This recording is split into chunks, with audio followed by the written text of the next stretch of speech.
A new report warns Alberta has not properly confronted the massive environmental and financial liabilities left behind by energy development.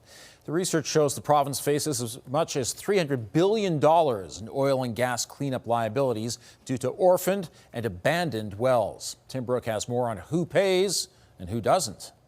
Just 9 years after this Two Hills resident welcomed energy development on his land, the site was sold to a new company and the lease payments stopped. Why did the regulator allow thousands of inactive well sites to be transferred to a company like Sequoia?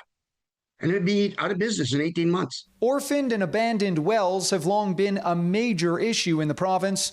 A new report looks at just how bad things have become. Analysis by research firm Redwater Insights looks into the impact of this unreclaimed infrastructure. It concludes the province has not done enough to keep companies on the hook for their own mess. So the idea of saving for a rainy day, which we know is going to come, which is the plugging and abandonment of the wells, doesn't happen. So you've got to play catch up once you have a large number of mature wells. The report says Canada's largest publicly traded energy companies are giving about $14 to their shareholders for every $1 they spend on well plugging and reclamation. There's still capacity within industry to deal with this problem, and now is the best time to do it. But the report predicts that won't happen.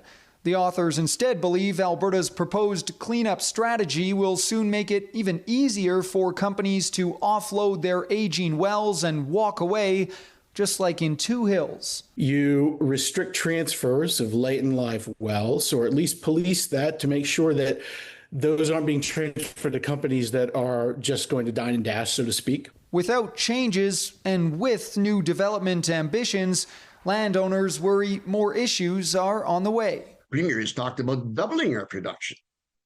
Well, does that mean double the mess suddenly?